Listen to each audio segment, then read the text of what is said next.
one of the dearest friends of this channel, one of its most faithful and generous supporters, is an Old Testament scholar above my pay grade who wrote a good and useful book that I want to review for the Bible nerds who watch Word on Words. His name is Dustin Burlett, and his book is Judgment and Salvation, a rhetorical critical reading of Noah's flood in Genesis.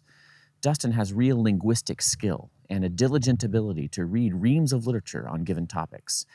He's also a hoot, I happen to know. I met him on a trip down the Grand Canyon, and he had everybody in stitches. But his book has a serious point, and I want to share that point with you to edify you and to acquaint you with a few Bible study ideas that I myself learned from Dustin's work on the flood. Dr. Burlett writes, as will be demonstrated throughout this book, God's mercy exceeds his wrath. Does that feel counterintuitive to you?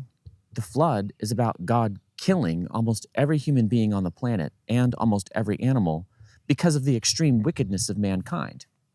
And yet, Dustin says, the text of the Genesis flood categorically underscores what God did to preserve life in spite of the disaster. Dustin even quotes another scholar who calls this a flood of grace, and another, John Goldengay, who draws a parallel between Genesis 8 and Song of Songs 8. Floods of waters have not quenched love. This book by Dustin is rigorous and detailed. Some of my favorite points actually came among the minute linguistic and exegetical observations that Dr. Burlett made. But it has an edifying point because the flood narrative does. Dustin says, the arc of salvation in the flood narrative can be broken down into two main ideas. First, God's intention for creation is not thwarted. And secondly, God commits himself to his intentions of creation. Dustin goes about arguing this with a set of tools called rhetorical criticism. I was not 100% with Dustin when I first read that he said rhetorical criticism captures the persuasive intent of the text far more effectively than the literary critical method. But I understand better what he meant now after reading the book. Literary methods tend to focus on describing something other than the persuasive purpose of a given text.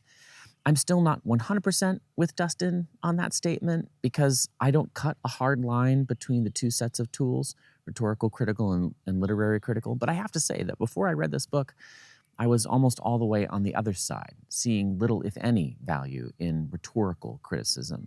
Before I read this book, I defaulted mainly to literary critical tools. What does that mean? It means establishing a genre. It means looking for plot, character, and setting.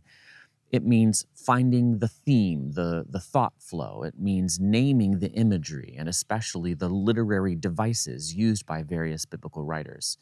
It means slowing down, label maker in hand, to print out the labels for those literary devices and stick them on the phrases and clauses where you see them in Scripture.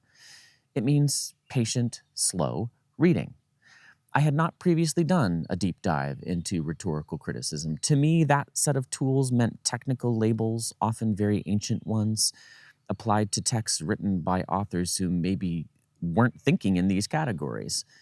Rhetorical analyses that I've encountered led me to see the field as dry and inconclusive when applied to Scripture.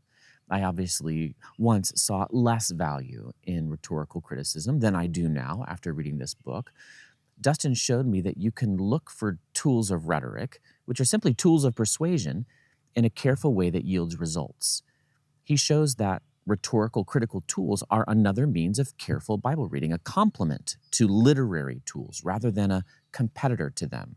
In fact, I might observe that Dustin's close examination of persons of verbs, the uses of vav, that's the Hebrew word and, which begins countless biblical clauses, also verbal forms. That's just what literary critical scholars do. I simply don't see literary criticism and rhetorical criticism as enemies, but as different shaped screwdrivers right next to each other on the rack on the outside wall of my office in my garage. Dustin does have a whole chapter devoted to methodology. He does use technical labels from rhetorical criticism like exigence, which means any problem, obstacle, or conflict that requires a solution. Exigence is not a word I've seen in literary critical study of the Bible. There I might see instead conflict. And yet, surely, the Bible contains exigences and addresses them.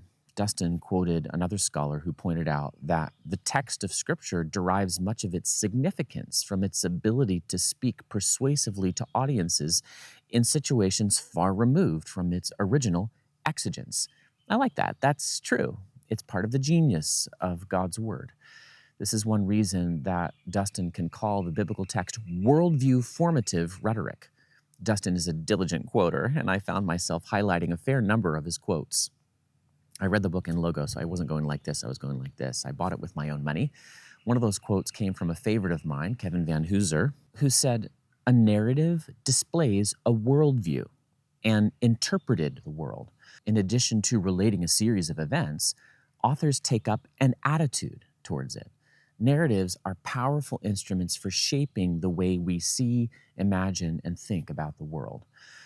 Dustin rightly argues that all stories are shaped rhetorically, therefore. They contain efforts to argue, to persuade. Dustin asks, what are the rhetorical purposes of the Genesis flood narrative? What is it trying to persuade readers to do, or be, or love, or think?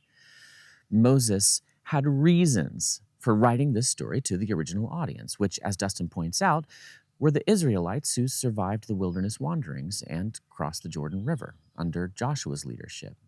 But the text was clearly written with persuasive purposes that go beyond that audience, and believers like Dustin and me will say, extends to modern-day Christians in far-off America and Canada. Dustin very carefully lays out the rhetorical units in the flood text, finding the seams that separate different portions of the narrative and make different persuasive points. He works to describe the persuasive portrait being drawn by the author, Moses, of the facts of history. Each of Dustin's chapters focuses on a successive rhetorical unit in the flood story. Dustin's chapters do get pretty technical, especially when they're doing their rhetorical labeling thing, but the purpose is not mere description. It's like a whale pushing hard to swim a straight line under the surface, pushing arduously against the current, who then bursts out of the water into the air. The bursting wouldn't be special if the underwater swimming didn't earn the photogenic moments. I just want to share some of those moments with you. Dustin describes a rhetorical situation Moses sets up initially in Genesis 6, 5 through 8. The Lord saw that the wickedness of man was great in the earth, and that every intention of the thoughts of his heart was only evil continually. And the Lord regretted that he had made man on the earth, and it grieved him to his heart. So the Lord said, I will blot out man, whom I have created from the face of the land, man and animals and creeping things and birds of the heavens, for I am sorry that I have made them. But Noah, verse 8, found favor in the eyes of the Lord. Dustin points out that from what rhetorical critics call the get-go, Yahweh's awareness of sin does not just lead to judgment, Genesis 6, 5 through 7, but also to salvation, Genesis 6, 8. Genesis 6, 8, Noah found grace, is the first of many evidences providing the foundation for my assertion that God ultimately desires life, not death, for all of his creation. We Bible readers are not wrong to look for the contemporary relevance of the biblical text. That relevance is present. God's Spirit put it there for us to find all these years later. We tell each other, though, and rightly so, that we have to make a stop in our time machine before we can bring out contemporary relevance. We have to put ourselves in the sandals of the original readers of these biblical texts. And that's kind of hard to do. We don't know those people. They are very, very dead. We have to make some educated guessing. Dustin observes helpfully in his book that this kind of guessing is often required of different canonical texts, since it cannot generally be determined how the primary audience responded to them in their initial setting and environment. Aside from the fact that the texts are well preserved and included in the collection of writings, which eventually came to be known as Scripture. And ain't that true? The mere fact that these texts, these 39 books of the Old Testament, says something about how they were regarded by the people, the nation that was featured in them. Dustin says that his discussion of rhetorical effectiveness in the book of Genesis aligns with the hermeneutics of affirmation, that is, reading the text in such a way that the interpreter can experience the text's persuasive authority. Yeah, That's just charity, listening to the text the way you wish others would listen to you, sympathetically. And in Dustin's case, he paid special attention to listening to the text with the ears of the original hearers. I found it helpful that Dustin really asked himself hard what we can know about the exigencies of Moses' original readers and how their situation might help explain what Moses intended to do with his various writings. While the fate of those outside the ark is inevitable and terrible, the fate of those inside is not enviable. Since the ark has no rudder, they have no control over their destination, and all they can do is wait and hope. Exiled Israelites probably saw themselves in a similar situation to those in the ark. Both shared that most debilitating sense of uncertainty combined with an inability to control their own destiny.